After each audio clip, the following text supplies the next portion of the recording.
Hey guys, welcome back to World Mechanics. Our mission here at the garage, guys, is to save you as much money as we can. That's why we make these absolutely free videos. Let's go ahead and start on it now.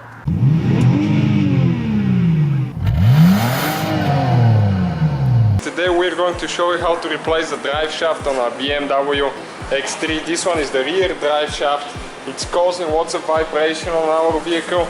The joints right here, we have lots of play. This is the remanufactured one, rebuilt. We got it on eBay, 382 bucks for the whole shaft, and you need to send the old one back, or you have to pay extra $80. And I can send you the link if you need it too. The guy is pretty good quality. We used him in the past. Stay with us to see how we're going to do that.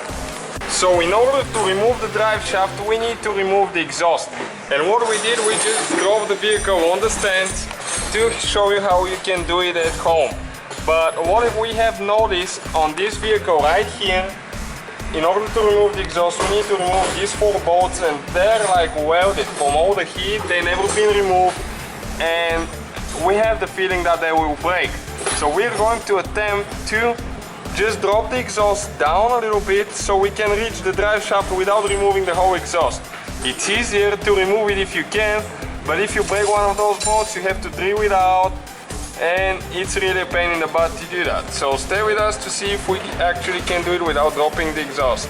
Okay, now we're in the middle of the vehicle and we need to remove these 4 bolts right here, and there is 4 more on the other side. This one is holding the exhaust up to the body. So with a 13mm socket and back, you can just use a ratchet, take them off, all 4 of them. Okay, now we can pull this metal plate out of there, and next we need to do the other 4, 2 on this side and 2 on the other side. Okay, we're done with these 2, and now 2 more. And now be careful, the exhaust might drop a little bit. The rear one is still holding, so okay, a little bit.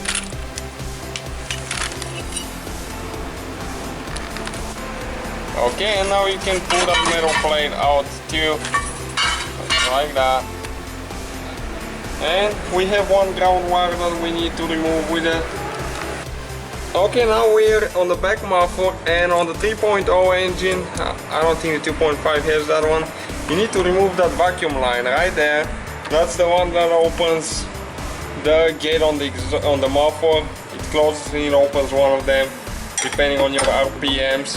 And now we have 2 bolts right there that we need to remove with the 13mm socket. It's really hard to show you guys, but they're in the corner. Okay, let me show you right there.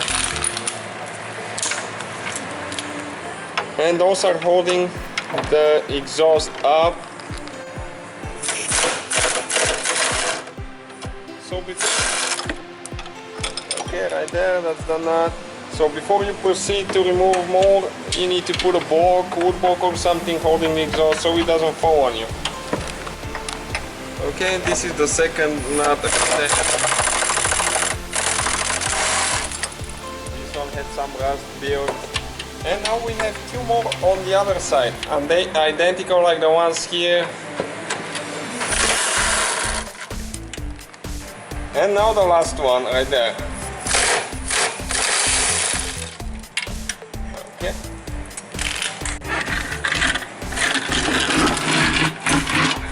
And now the whole exhaust, it comes down, as you can see, quite a bit. So I think it will give us enough room to remove the drive shaft without removing the whole exhaust system and the 4 bolts that are very problematic on this model. Okay, this metal shield plate right there, there is many bolts with 10mm socket that we need to remove all the way, and it will come off. There is quite a few of those. So, one here in the corner, but ours is missing. Okay, and one down there next to the center muffle. One in the corner back there.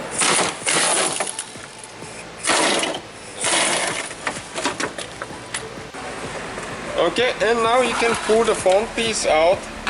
Kind of like, be careful not to bend it too much. It's fixable if you bend it, and to pull it out of there. Okay, right there, this is the whole shield plate. Okay guys, as you can see, we have the exhaust down, so we don't need to remove those nasty nuts right there. And now this is the drive shaft right here. That's the transfer case and the drive shaft with the support bearing, the center bearing right there. So now we need to remove the drive shaft. Probably the easiest way to do this is with the flex disc together, and we're going to replace the flex disc outside. Ours is brand new, we just installed it a few thousand miles ago. So you need an 18mm wrench or socket, and you need to remove the 3 bolts that it bolts to the transfer case. Because if you need to remove the one that goes on the flex disc, you need to use a wrench to hold the nut and then a socket on the other side, and it's more inconvenient. It's easier to replace it outside. As you can see, we can get all 3 of them at the same time. The top one will need to use a long extension. Okay, right there. And we just need to take this one off. That's the 3rd one. Next step, we need to remove the support bearing with a 13mm socket right there. 2 nuts, we need to take them off all the way.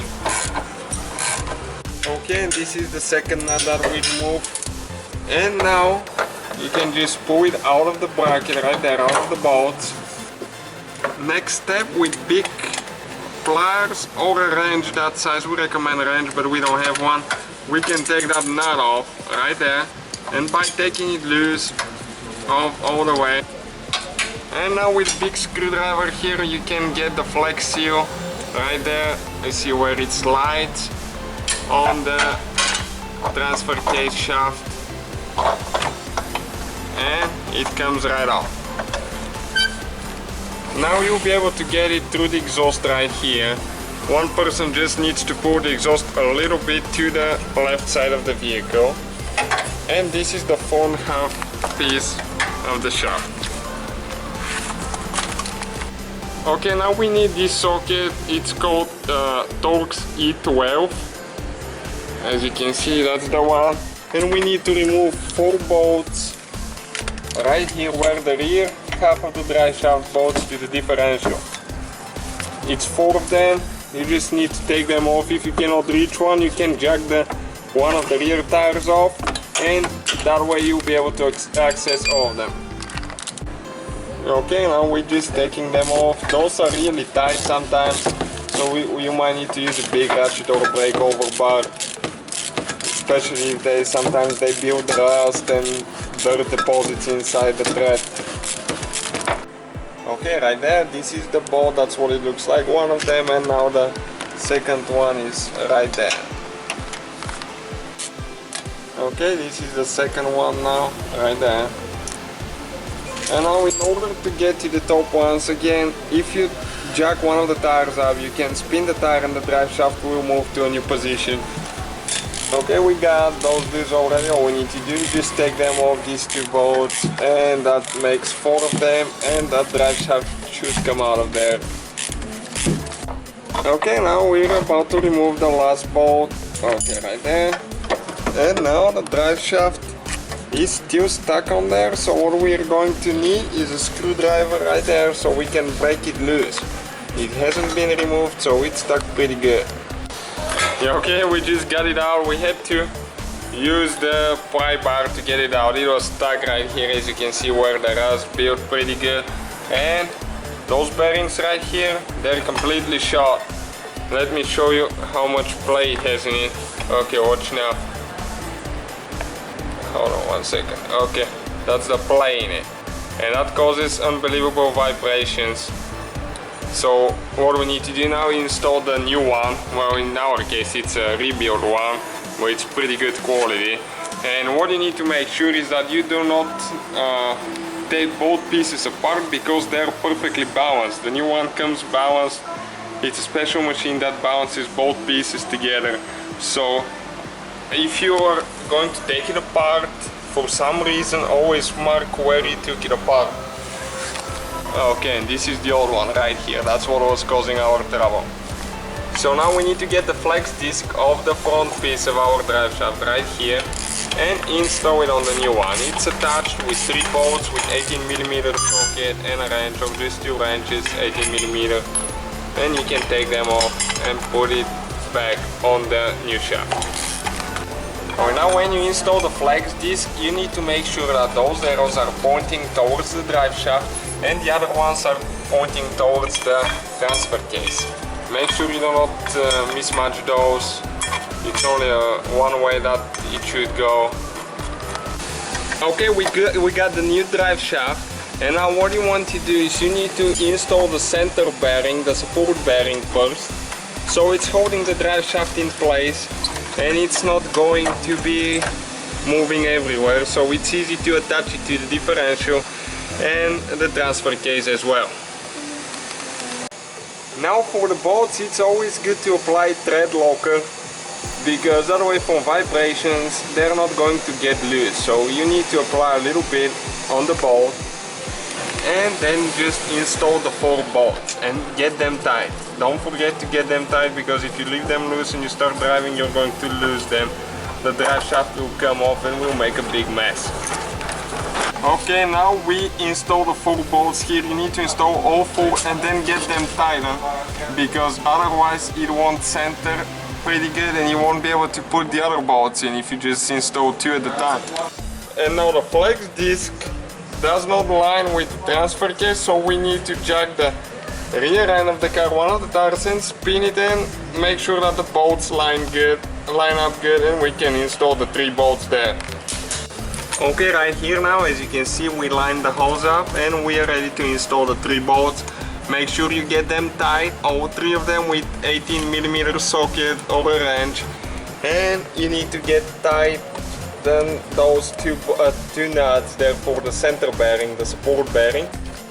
If the drive shaft is too short, you need to get this nut loose right here with the pliers, and you can extend the drive shaft to where it gets to the transfer case. But make sure that you do not pull the 2 pieces apart, and make sure that you tighten the nut once you're done installing the drive shaft.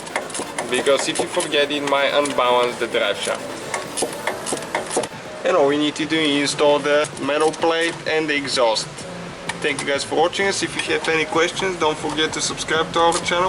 Hopefully guys the video was helpful. Please do not forget to comment, like, subscribe. That way we can keep making these absolutely free videos. Guys, we have more than 19,000 free repair videos on our YouTube channels that can guys save you thousands of dollars in future repairs. Check them out. Thank you guys for watching and see you next time.